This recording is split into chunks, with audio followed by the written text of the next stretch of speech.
Hello दोस्तों, स्वागत है आपका मेरे यूट्यूब चैनल में। आज हम लोग बिहार डीएलएड के लिए जीके जीएस के अति महत्वपूर्ण प्रश्नों को देखने वाले हैं।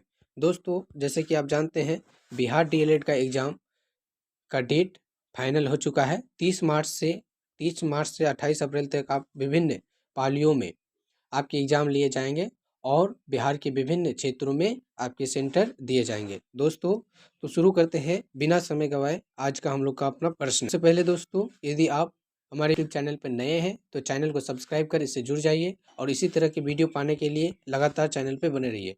तो शुरू करते हैं आज का पहला नंबर प्रश्न।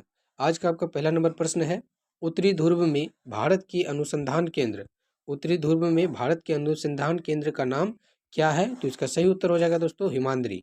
इसका सही उत्तर क्या हो जाएगा? हिमाद्री। आप इसे याद रखेंगे। चलते हैं अगले नंबर प्रश्न में। आपका अगला नंबर प्रश्न है, सुंदरवन का डेल्टा कौन सा नदी बनाती है? सुंदरवन का डेल्टा जो है कौन सी नदी बनाती है? तो इसका सही उत्तर हो जाएगा दोस्तों गंगा नदी। सुंदरवन जो आपके पश्चिम बंगाल में स्थित है दोस्तों। कहाँ स्थित है? पश्चिम बंगाल में। और यह गंगा नदी की संगम पर सुंदरवन का निर्माण करती है, जो विश्व का सबसे बड़ा डेल्टा का निर्माण करती है। उसके बाद आपका अगला प्रश्न है दोस्तों, प्रश्न संख्या 3, भारत की सबसे लंबी सुरंग पीर पंजाल भारत की सबसे लंबी सुरंग पीर पंजाल किस राज्य में स्थित है? तो इसका सही उत्तर हो जाएगा दोस्तों जम्मू कश्मीर। इसका सही उत्तर हो जाएगा आपका जम्मू कश्मीर। भारत की सबसे लंबी सुरंग पीर पंजाल कहाँ स्थित है? तो जम्मू कश्मीर में दोस्तों। आप इसे भी अच्छे से याद रखेंगे। दोस्तों, आपको यदि वीडियो पसंद आ रहा है और क्वेश्चन का लेवल ठीक ठाक लग रहा है तो वीडियो को लाइक कर अपने दोस्तों तक भी इसे शेयर जरूर करें। चलते हैं अगले नंबर प्रश्न में। आपका अगला नंबर प्रश्न है, तुलबुल परियोजना किस नदी पे है? तुलबुल परियोजना किस नदी पे है? तो इसका सही उत्तर हो जाएगा दोस्तों झेलम नदी पर। तुलबुल परियोजना आपका झेलम नदी पर स्थित है। दोस्तों, इसी तरह की वीडियो पाने के लिए चैनल को सब्सक्राइब कर लें और यदि आप ये पीडीएफ फ्री में चाहते हैं तो हमारे टेलीग्राम से जुड़ जाइए, जिसका लिंक आपको डिस्क्रिप्शन में मिल जाएगा। चलते हैं अगले नंबर प्रश्न में। प्रश्न संख्या 5 है, स्वतंत्र भारत के प्रथम भारतीय गवर्नर जनरल कौन थे? दोस्तों, स्वतंत्र भारत के प्रथम भारतीय गवर्नर जनरल चक्रवर्ती राजगोपालाचारी थे। चक्रवर्ती राजगोपालाचारी थे।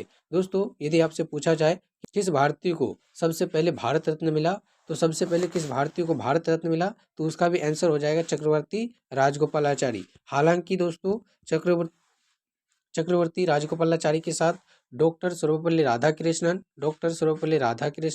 और डॉक्टर राजेंद्र प्रसाद को भी भारत रत्न प्रदान किए गए थे। परंतु इन तीनों में से अगर पूछा जाए आपको पहले किसे मिला, तो पहले मिला चक्रवर्ती राजगोपालाचारी को। दोस्तों, भारत रत्न मिलने की शुरुआत हमारे देश में कब से हुई? तो 1954 ईस्वी से प्रारंभ हुई। भारत रत्न अवार्ड का शुरुआत 1954 में हुआ और 1954 में ही इन तीनों महापुरुषों को भारत रत्न सर्वप्रथम दिया गया। आपका प्रश्न का उत्तर के साथ साथ आपने कई प्रश्नों के हल जाने हैं। इसी तरह के और हल जानने के लिए चैनल पर बने रहिए, चैनल से जुड़े रहिए। डीएलएड के एग्जाम जब तक आपके हो ना जाए, आप इस चैनल पर लगातार नोटिफिकेशन चेक करते रहिए। ठीक है दोस्तों। उसके बाद चलते हैं अगले नंबर प्रश्न में। आपका अगला नंबर प्रश्न है, दक्षिण मध्य रेलवे का मुख्यालय कहाँ है? दोस्तों, यह क्वेश्चन कई बार आपके एग्जाम में पूछा जा चुका है, तो इसका सही उत्तर हो जाएगा दोस्तों सिकंदराबाद में। इसका सही उत्तर क्या हो जाएगा दोस्तों? सिकंदराबाद। यदि आपसे पूछा जाए दोस्तों कि पूर्व मध्य रेलवे का मुख्यालय कहाँ है, पूर्व मध्य रेलवे का मुख्यालय कहाँ है, तो उसका उत्तर क्या हो जाएगा दोस्तों? उसका उत्तर हो जाएगा आपका हाजीपुर। उसका उत्तर क्या हो जाएगा? हाजीपुर। पूर्व मध्य रेलवे का मुख्यालय हाजीपुर में है, दक्षिण मध्य रेलवे का मुख्यालय सिकंदराबाद में है। आप इन प्रश्नों को भी ध्यान में रखेंगे। उसके बाद चलते हैं अगले नंबर प्रश्न में। आपका अगला नंबर प्रश्न है दोस्तों प्रश्न संख्या 7। प्रश्न संख्या 7 है, कौन सा अधिकार जो आपातकाल में भी समाप्त या सीमित नहीं किया जा सकता? वैसा कौन सा अधिकार है जो आपातकाल में भी जो है उसको समाप्त नहीं किया जा सकता है? तो दोस्तों, इसका सही उत्तर क्या हो जाएगा? व्यक्तिगत स्वतंत्रता तथा जीवन की सुरक्षा। तो इसका सही उत्तर क्या हो जाएगा दोस्तों? तो इसका सही उत्तर हो जाएगा व्यक्तिगत स्वतंत्रता तथा जीवन की सुरक्षा का अधिकार। दोस्तों, जैसा कि आप जानते हैं, हमारे संविधान में भारतीय नागरिकों को 7 मौलिक अधिकार दिए गए थे, परंतु 1978 में 44वां संविधान संशोधन 1978 को, कब दोस्तों? 1978 को संपत्ति का अधिकार को समाप्त कर दिया गया। संपत्ति के अधिकार को समाप्त कर दिया गया। तो दोस्तों, क्या संपत्ति का अधिकार अभी नहीं है? तो हमारा संपत्ति का अधिकार अभी कानूनी अधिकार बन चुका है। संपत्ति का अधिकार अभी मौलिक अधिकार नहीं है। इसी मौलिक अधिकार की श्रेणी से हटाकर एक कानूनी अधिकार बना दिया गया है। किस अनुच्छेद के तहत ऐसा कहा गया है? तो अनुच्छेद अनुच्छेद 300A के तहत ऐसा कहा गया है। आर्टिकल आर्टिकल 300A के द्वारा ऐसा कहा गया है दोस्तों कि हमारा जो संपत्ति का अधिकार है एक विधि अधिकार है, अर्थात कानूनी अधिकार है, ना कि मौलिक अधिकार। पहले कितने मौलिक अधिकार थे? पहले 7 मौलिक अधिकार थे, अब कितने हैं? 6 अधिकार हैं। और अगर बात करें मौलिक कर्तव्य कितने हैं, तो आपके 11 सही उत्तर हो जाएंगे।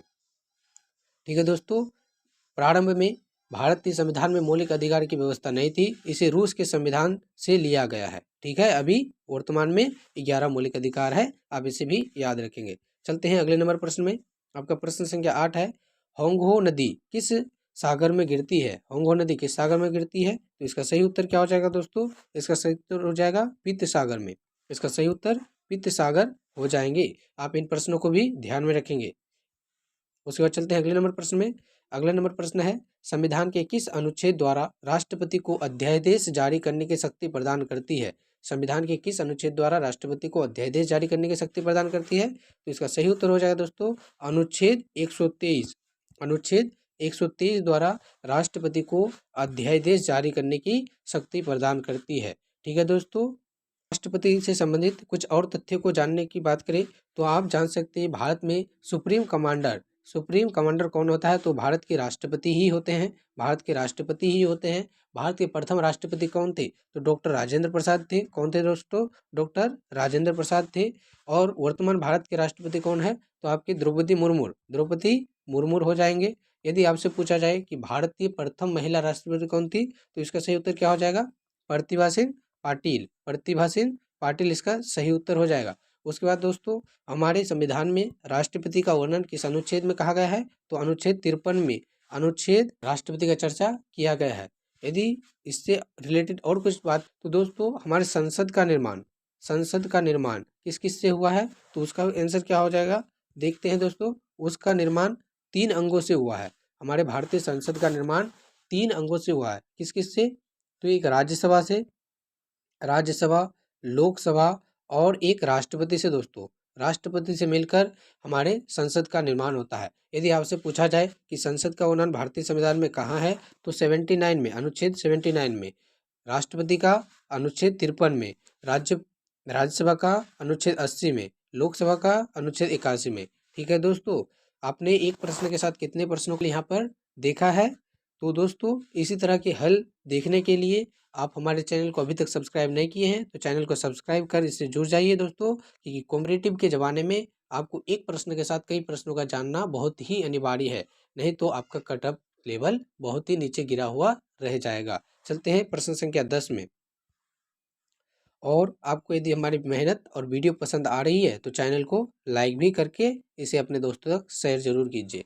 चलते हैं 10 नंबर प्रश्न में। आपका प्रश्न है, किसने सर्वप्रथम अशोक के अभिलेखों को पढ़ा? दोस्तों ये प्रश्न बहुत ही ज़्यादा इंपॉर्टेंट है कि किसने सर्वप्रथम अशोक के अभिलेखों को पढ़ा। यह प्रश्न दोस्तों बहुत ही इंपॉर्टेंट है, आप इसे अच्छे से याद कर लेंगे तो इसका हो जाएगा जेम्स प्रिंसेप। जिसने ही सर्वप्रथम अशोक के अभिलेखों को पढ़ा था 1838 ईस्वी में। ठीक है दोस्तों, 1838 ईस्वी पूर्व में सर्वप्रथम जेम्स प्रिंसेप ने ही अशोक के अभिलेखों को पढ़ा था। यदि बात करें अशोक के अभिलेखों की खोज किसने की थी सर्वप्रथम, तो पादेंत्री पेनथेलर इसके सही उत्तर हो जाएंगे। पादेंत्री पेनथेलर आप अच्छे से याद रखेंगे। दोनों ही प्रश्न आपके इंपॉर्टेंट हो जाते हैं एग्जाम की दृष्टि से, तो आप दोनों को ही अच्छे से याद कर लेंगे। यदि आप नोटबुक लेके बैठे हैं तो आप उसे अच्छे से नोट भी कर लेंगे ताकि एग्जाम के टाइम आप अच्छे से इसको कम समय में रिवीजन करके जा सके। चलते हैं अगले नंबर प्रश्न में। और प्रश्न संख्या सभी सिलेक्टेड प्रश्न है दोस्तों, कोई भी प्रश्न ऐसे ही नहीं उठा के बैठा दिया गया है। सभी प्रश्न एग्जाम की दृष्टि से महत्वपूर्ण है, आप प्रश्नों को देख के समझ सकते हैं। दोस्तों यही प्रश्न आपके बिहार डीएलएड एग्जाम में पूछा जाता है बार बार। ठीक है, देखते हैं प्रश्न क्या है। प्रश्न है दोस्तों, संविधान सभा के अस्थायी अध्यक्ष कौन थे? तो दोस्तों इस प्रश्न का आंसर जानने के साथ साथ हम कई अन्य प्रश्नों को भी देखेंगे। इसका सही उत्तर तो हो जाएगा आपका सच्चिदानंद सिन्हा। तो दोस्तों संविधान से रिलेटेड कुछ और प्रश्नों को देखें तो सर्वप्रथम हम देखते हैं कि कैबिनेट मिशन योजना के आधार पर भारतीय संविधान का निर्माण तैयार हुआ। कब हुआ दोस्तों? तो सबसे पहले भारतीय संविधान का निर्माण का कार्य 9 दिसंबर कब दोस्तों? 9 दिसंबर 1946 को प्रारंभ हुआ। ठीक है, 9 दिसंबर 1946 को संविधान निर्माण का कार्य प्रारंभ हुआ। उसी समय अस्थायी अध्यक्ष के तौर पर आपके सच्चिदानंद सिन्हा को चुन लिया गया था। क्यों दोस्तों? क्योंकि वे सभा के सबसे बुजुर्ग सदस्य थे, इसलिए उस समय अस्थायी सदस्य के तौर पर सच्चिदानंद सिन्हा को चुन लिया गया था। इसके मात्र 2 दिन बाद दोस्तों 11 दिसंबर 1946 को संविधान का अस्थायी अध्यक्ष चुना गया। अस्थायी अध्यक्ष किसे चुना गया दोस्तों? तो डॉक्टर राजेंद्र प्रसाद को। किसे? डॉक्टर राजेंद्र प्रसाद को भारतीय संविधान का अस्थायी अध्यक्ष चुना गया। पुनः इसके 2 दिन बाद 13 दिसंबर 1946 को भारत के प्रथम प्रधानमंत्री पंडित जवाहरलाल नेहरू द्वारा भारतीय संविधान के लिए उद्देशिका पेश किया गया। उद्देशिका दोस्तों पेश किया गया। उसके बाद कई वर्षों तक लगातार काम चलने के बाद 26 नवंबर 1949 को दोस्तों हमारे भारतीय संविधान का कार्य संपन्न हुआ। दोस्तों यदि बात करें इसे बनाने में कितना समय लगा, तो 2 वर्ष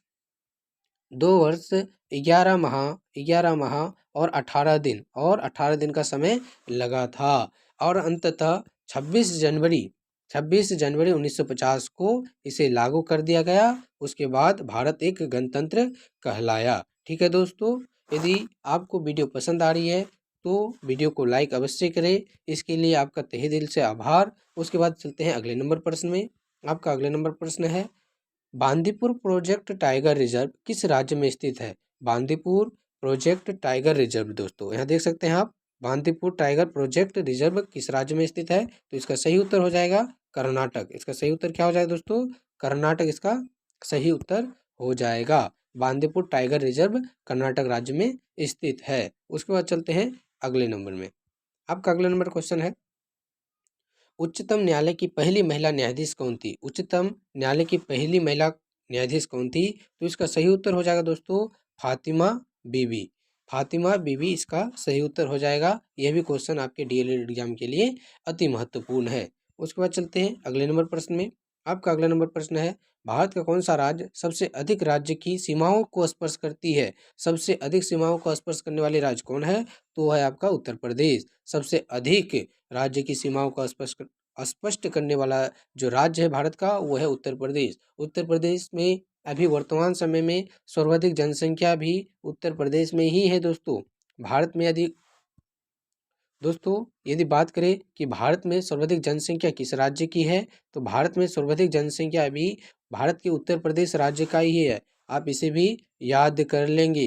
दोस्तों यदि आपसे ये प्रश्न पूछ लिया जाए कि भारत का सबसे अधिक जनसंख्या घनत्व वाला राज्य कौन सा है, तो उसका हो जाएगा अपना बिहार, जहाँ पर 1106 व्यक्ति प्रति वर्ग किलोमीटर निवास करते हैं। यदि आपसे क्वेश्चन पूछा जाए दोस्तों कि भारत में प्रति वर्ग किलोमीटर कितना व्यक्ति निवास करता है, तो उसका हो जाएगा 382 व्यक्ति प्रति वर्ग किलोमीटर।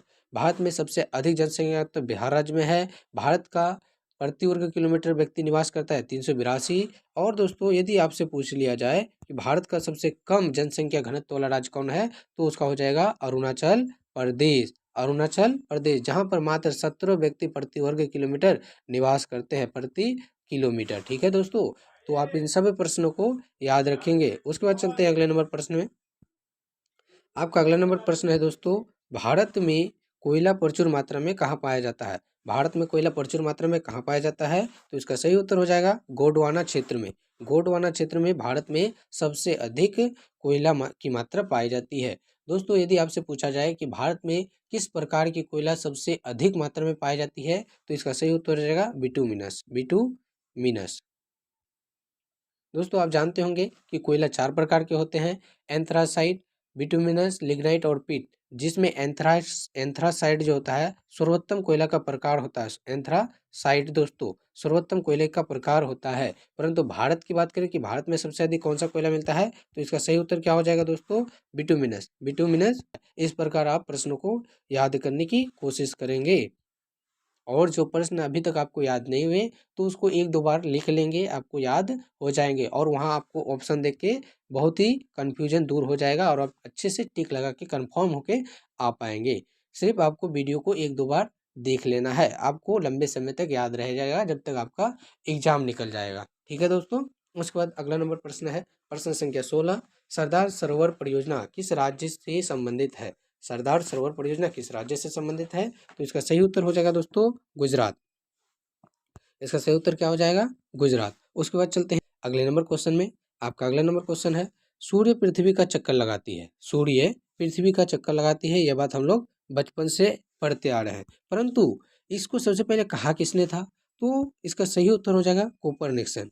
कोपरनिकसन ही सबसे पहले इसका वर्णन किया था कि सूर्य जो है, सूर्य दोस्तों, पृथ्वी जो है सूर्य के चारों ओर चक्कर लगाती है। यदि आपसे पूछा जाए कि नीला ग्रह किसे कहा जाता है, नीला ग्रह किसे कहा जाता है, तो वो हमारे पृथ्वी को कहा जाता है। दोस्तों सिर्फ पृथ्वी ही नहीं, सिर्फ पृथ्वी नहीं, 8 ग्रह हमारे सौरमंडल में स्थित 8 ग्रह सूर्य के चक्कर लगाते हैं, सूर्य के चक्कर लगाते हैं। इसको सबसे पहले किसने कहा था? तो कोपरनिकसन ने कहा था। पृथ्वी को नीला ग्रह कहा जाता है, क्यों कहा जाता है? क्योंकि दोस्तों पृथ्वी में 71% 71% जल है और मात्र 29% भूभाग है, इसलिए अधिकांशतः जल की उपस्थिति के कारण पृथ्वी को नीला ग्रह के नाम से जाना जाता है।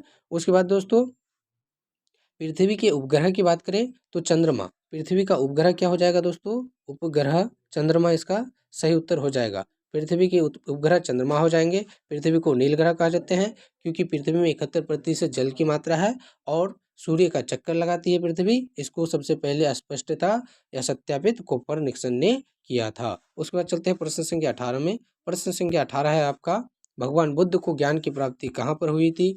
भगवान बुद्ध को ज्ञान की प्राप्ति कहाँ पर हुई थी दोस्तों? तो इसका सही उत्तर हो जाएगा आपको बोधगया में। बोधगया बिहार में स्थित है, जहाँ पर भगवान बुद्ध को सर्वप्रथम ज्ञान की प्राप्ति हुई थी। ठीक है दोस्तों, बोधगया पीपल वृक्ष के नीचे। उसके बाद आपका अगला नंबर प्रश्न है, आर्य समाज की स्थापना किसने किया था? आर्य समाज की स्थापना किसने किया था? देख सकते हैं आप, प्रश्न कितना इंपॉर्टेंट है आपके लिए। तो स्वामी दयानंद सरस्वती जी इसका सही उत्तर हो जाएगा। आर्य समाज की स्थापना स्वामी दयानंद सरस्वती जी ने किया था।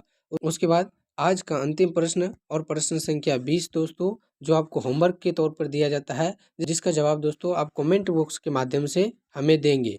देखते हैं आपकी तैयारी अभी तक किस लेवल की हो चुकी है। क्या आप अभी भी जीके जीएस में कितने कम और आपका लेवल जीके जीएस में कितना है? दोस्तों यदि आप सचमुच में सीरियसली तैयारी में लगे हैं और अपने एग्जाम को ध्यान में रख के सीरियस हो गए हैं अभी तक, तो चैनल को एक बार फिर से बोल रहे हैं कि सब्सक्राइब करके इससे जुड़ जाइए, ताकि यहाँ पे आपको जीके जीएस का भरपूर लाभ मिल सके। और चैनल को अपने दोस्तों तक शेयर करके अपना कर्तव्य को पूरा करें, ताकि हम भी आपके लिए कुछ अच्छी अच्छी वीडियो ला सके, आपको कम समय में अच्छी तैयारियां कर सके। ठीक है दोस्तों, क्वेश्चन क्या है, 20 नंबर क्वेश्चन क्या है जिसे आपको होमवर्क तौर पे देना है? तो 20 नंबर क्वेश्चन है दोस्तों, पंजाबी भाषा की लिपि कौन सी है? पंजाबी भाषा की लिपि कौन सी है? इस प्रश्न का जवाब आपको कमेंट के माध्यम से हमें देना है, जिससे हमें पता चले कि आपकी एग्जाम की तैयारी किस प्रकार की हुई है और आप कितने सीरियस है एग्जाम को लेकर। मिलते हैं अगले वीडियो में, तब तक के लिए आपका धन्यवाद। ठीक है दोस्तों, मिलते हैं अगले वीडियो में।